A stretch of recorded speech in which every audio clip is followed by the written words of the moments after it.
राधे राधे दोस्तों। आज हम पुनः आपके समक्ष उपस्थित हैं। गीता के अग्रिम श्लोकों पे चर्चा करने से पहले थोड़ी देर भगवान नाम स्मरण, तत्पश्चात आगे की परिचर्चा हम करेंगे। ईश्वरः परमः कृष्णः सच्चिदानंद विग्रह अनादिरादि गोविंद सर्वकारण कारणम्। एते चांसकलः पुंसा कृष्णस्तु भगवान् स्वयम् इन्द्रियाणि व्याकुलं लोकं मण्डयन्ति युगे युगे। कृष्णाय वासुदेवाय देवकीनन्दनाय च नन्दगोपकुमाराय गोविन्दाय नमो नमः। मूकं करोति वाचालं पङ्गुं लङ्घते गिरिं यत्कृपातं वन्दे परमानन्दमाधवम्। नमो ब्राह्मणदेवाय गोब्राह्मणहिताय च जगतहिताय कृष्णाय गोविन्दाय नमो नमः। पिछले सत्र में हम लोगों ने देखा कि अर्जुन जो है दोनों सेनाओं की मध्य में खड़ा है और उसके मन में विषाद जागृत होता है। देखिए, भगवान की अजीब लीला है इसमें कि सेनाओं सारे ग्रंथ जो है कहीं न कहीं किसी या तो ऋषि की वाणी से निकले हैं, वो नदी के किनारे निर्मित हैं, या कहीं पर जो है प्रवचन के रूप में आए हैं। लेकिन ये गीता का प्रादुर्भाव देखियो, किस परिस्थितियों में भगवान जो है अर्जुन को ये गीता का उपदेश देते हैं। दोनों तरफ सेनाएं खड़ी हैं, हाथी खड़े हैं, घोड़ों की टापें सुनाई दे रही हैं और हाथों में जो है तलवारें जो है खनखनाट रही हैं। इसी के बीच में जो है भगवान ने गीता का ज्ञान अर्जुन को दिया है। कितनी विषम परिस्थिति है।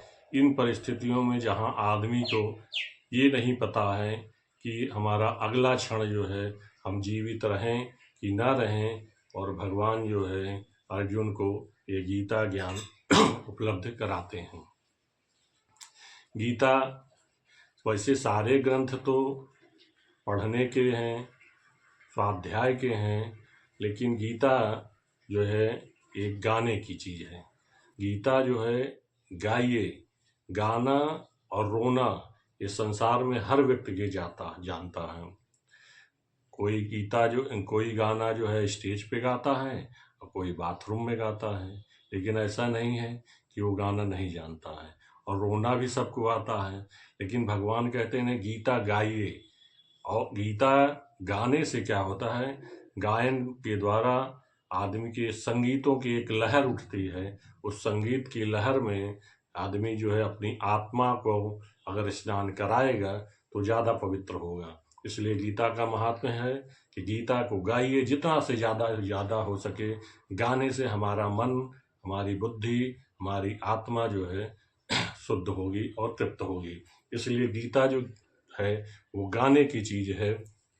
अन्य सारे ग्रंथ हैं उनको आप पढ़िए, स्वाध्याय करिए, लेकिन गीता गाइए। गीता सुगीता कर्तव्य किमन्वय शास्त्र विस्तरय या स्वयं पद्मनाभस्य मुख पदाति विनिश्चिता। ये भगवान के मुख के साक्षात निकली है, इसलिए जितना हम इसको गाएंगे उतना ही हमें आनंद प्राप्त होगा। हम चर्चा कर रहे थे कि सेनयो उभयो मध्य प्रथम स्थापय में अच्युत। भगवान अर्जुन जो है भगवान श्री कृष्ण को कहता है कि हे अर्जुन, हे कृष्ण, तुम मेरे रथ को दोनों सेनाओं के मध्य में ले चलो। भगवान की महत्ता देखिए। भगवान यहाँ पर सारथी के रूप में अपने कर्तव्य का निर्वहन करते हैं, और अर्जुन जो है उनको, जैसे लोग नौकर को आदेश देते हैं, रामू मेरे गाड़ी को निकालो, तो भगवान यहाँ पे सारथी रूप में अर्जुन के रथ के में ड्राइवर बने हैं। तो भगवान ने कहा जैसा हुकुम मैं वैसा ही करने के लिए तैयार हूँ। भगवान ने कहा तुरंत जो है आप उनके रथ को दोनों सेनाओं के मध्य में ले जाकर स्थापित कर देते हैं। और जब अर्जुन दोनों सेनाओं की तरफ देखता है तो वो अर्जुन एक धर्मात्मा पुरुष है, तो उसके मन में एक दयालुता का भाव उत्पन्न हो जाता है। और अर्जुन सोचता है कि मेरे इस युद्ध से कितना जाने कितने सैनिक मारे जाएंगे, उनकी घरों स्त्रियां विधवा हो जाएंगी और सब बच्चे अनाथ हो जाएंगे। तो ये दयालुता का भाव अर्जुन जैसे व्यक्ति के अंदर ही उत्पन्न हो सकता है कि युद्ध क्षेत्र में है, फिर भी वो दूसरों के प्रति जो है अपनी दयालुता को नहीं छोड़ता है। और फिर भगवान से उन सबको देखने के बाद अर्जुन के मन में एक मोह जनित जागृत हो जाता है और वो विषाद युक्त हो जाता है। तो भगवान से कहता है, भगवान मैं युद्ध नहीं करूँगा क्योंकि मेरे शरीर जो है कांप रहे हैं, मेरी त्वचा जल रही है। भगवान ने कहा क्यों, ये युद्ध करने का निर्णय तो तुम्हारा ही था, तुम मेरे द्वारिका में तो मेरे पास तुम ही आए थे ना कि मुझे युद्ध करना है, आप मेरे साथ रहेंगे। अब तुमने इस अवस्था में पहुंचकर युद्ध के मैदान में तुम इस कायरता को जो प्राप्त हो रहे हो, ये तुम्हें क्षत्रिय रूप में शोभा नहीं देता है। भगवान से कहता है अर्जुन कि दृष्टम एवं स्वजनम कृष्णायुत्सव समुपस्थितम सीदंतिम मम गत्राणिम मुखम चा परिशुष्यति। अर्जुन दृष्टम अपने स्वजनों को देखकर जो युद्ध की इच्छा से कुरुक्षेत्र में एकत्रित हैं, उनको देखकर अर्जुन जो है उसके शरीर जो है कांप रहे हैं, मुख जो है सूख रहा है। फिर कहता है भगवान, यहाँ पर एक चीज है, भगवान ने ही ये गीता हम लोगों के बीच में ना आती अगर अर्जुन विषादग्रस्त ना होता। तो भगवान ने यहाँ पहले अर्जुन को विषाद योग दिया, फिर उसके बाद उसका निवारण प्रसाद के स्वरूप में ये गीता का ज्ञान दिया। अगर अर्जुन विषाद युक्त ना होता तो ये गीता हम आपके समक्ष इस रूप में ना आ पाती। तो अर्जुन का विषाद पहले भगवान, ये एक प्रकार से कह लिया जाए तो अर्जुन को विषाद योग भी भगवान ही प्रदान करते हैं कि अगर ये विषाद युक्त होगा नहीं तो मैं अपनी गीता को सुनाऊंगा कैसे। तो भगवान जो है यहाँ पहले अर्जुन को विषाद योग से ग्रस्त करते हैं, क्योंकि भगवान ऋषिकेश हैं, वो सारी इंद्रियों के स्वामी हैं, तो लिहाजा अर्जुन के अंदर बैठ के उसको विषाद युक्त करते हैं, फिर उसे ही अंत में इस गीता के माध्यम से उसके रूप को दूर करते हैं। लेकिन अभी भगवान युद्ध क्षेत्र में बैठे हैं, कुछ नहीं बोल रहे हैं। अर्जुन जब ग्लानि से भर जाता है तो कहता है कि भगवान, मुझे मेरे शरीर से ये मेरा जो गांडीव है सरकता चला जा रहा है, मैं युद्ध करने की स्थिति में नहीं हूँ। भगवान ने सोचा कि अर्जुन का और थोड़ा जो विषाद है इसको और थोड़ा बढ़ाते हैं। एक बार की बात है कि एक व्यक्ति के फोड़ा हो गया था और वो एक वैद्य जी के पास जाते हैं। तो वैद्य जी ने कहा कि मैं इस रोग को तो ठीक कर दूंगा, लेकिन थोड़ा इस रोग को और बढ़ने दो, 2-3 दिन के बाद आना, तब मैं तुम्हारे इस उपचार की शुरुआत करूंगा। तो वो व्यक्ति लौट के 2-3 दिन के बाद वापस आता है, तो उस पर 2 दिन के बाद जो है उसका रोग जो है पूरी तरीके से जो है अपने चरम अवस्था पर पहुंच गया। तब वैद्य जी ने कुछ लेपन की सामग्रियाँ दिया और वो ठीक हो गया। सेम उसी तरीके से भगवान भी यहाँ चुप होकर अर्जुन के अंदर जितने भी उद्गार भरे हुए हैं उसको शांति से सुनते रहते हैं कि इसका जो रोग जो है चरम सीमा पर पहुंच जाएगा, विषाद रोग, तब मैं इसका इलाज करूंगा, अभी पहले इसको बोलने दो। तो भगवान जो है यहाँ एकदम चुपचाप शांत होकर बोल रहे हैं, चुप हैं, और अर्जुन अपने मन की पीड़ा को, उनकी व्यथा को जो है अपने शब्दों के द्वारा जो है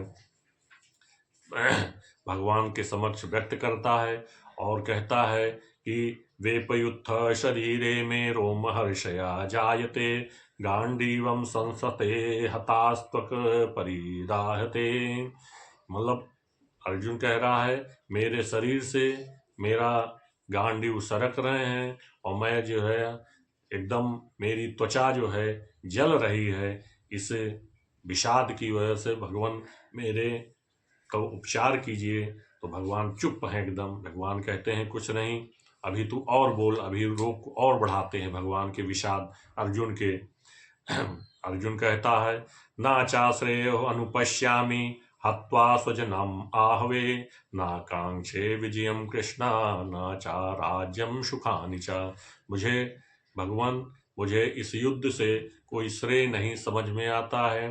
न चाश्रेय अनुपश्यामि, मैं इसमें श्रेय नहीं देखता हूँ। अगर मैं युद्ध जीत को भी जाता हूँ तो मुझे अपने बंधु बांधवों को मारने का पाप लगेगा। मुझे इस तरह की विजय नहीं चाहिए। न कांक्षे राज्यम कृष्ण न चा राज्यम सुखानि चा। इस प्रकार से मैं अगर जीतता भी हूँ तो मैं उस राज्य को सुख भोगने के लिए भी मैं तैयार नहीं हूँ।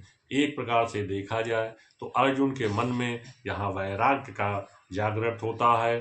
अर्जुन कहता है कि मैं अपने बंधु बांधवों को, अपने स्वजनों को, अपने इष्ट मित्रों को, अपने संबंधियों को मारकर अगर मैं ये राज्य प्राप्त भी करता हूँ, विजय श्री मिलती भी है, तो उसका कोई मतलब नहीं होता है।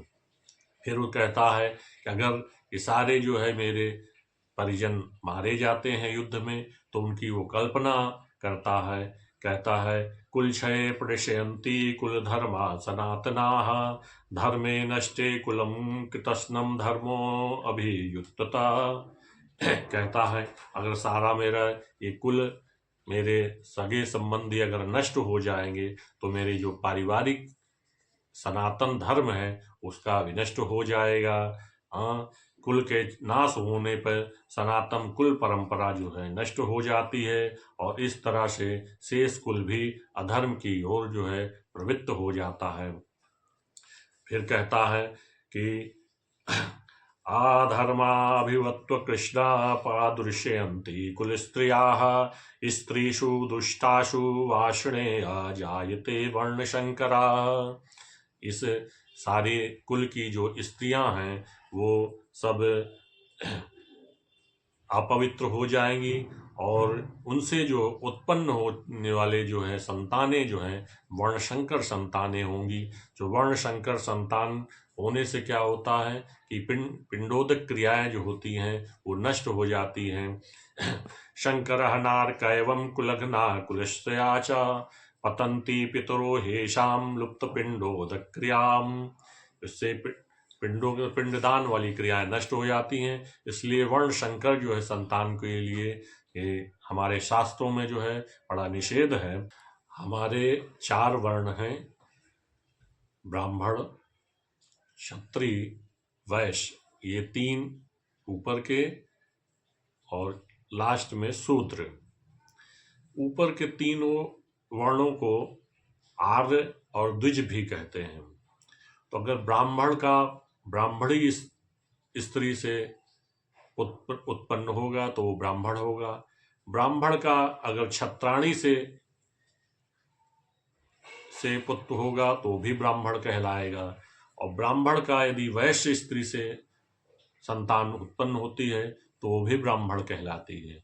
लेकिन वर्ण शंकर संतानें, इसमें जो है स्त्री जो है उच्च कुल की हो और वो नीचे के कुलों के पुरुष से जो संतान उत्पन्न होती हैं वो वर्ण शंकर संतान कहलाती हैं।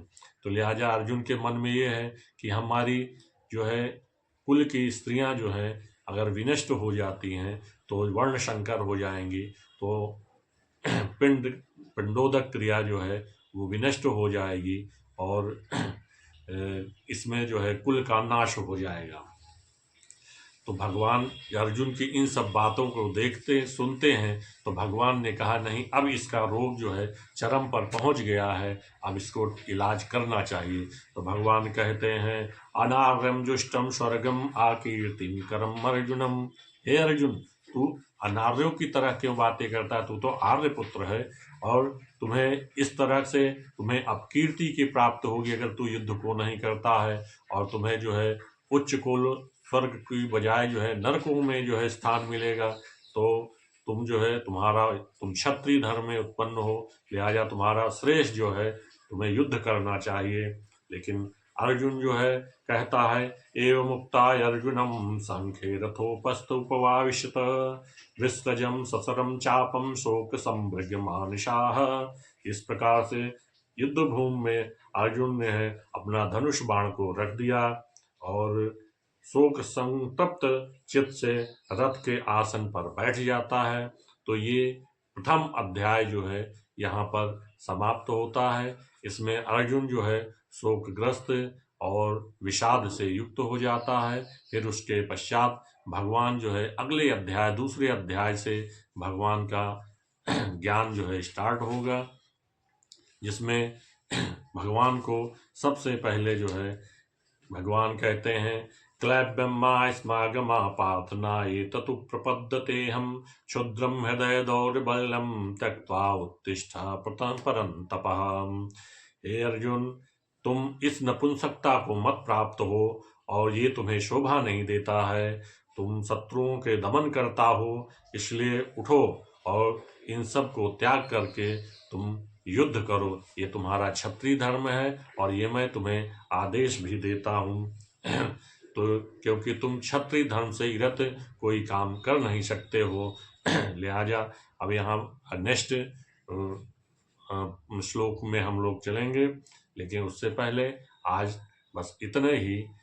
आशा है कि आप सभी को इतना पहला अध्याय समझ में आ गया होगा। अब हम नेक्स्ट चैप्टर, जिसमें भगवान ने को दूसरा अध्याय जो है भगवान का गीता सार कहा जाता है, इसमें भगवान कर्म से संबंधित सारे विशेष गूढ़ रहस्यों को बताते हैं, इसके हम अगले बार चर्चा करेंगे। राधे राधे, जय श्री कृष्ण।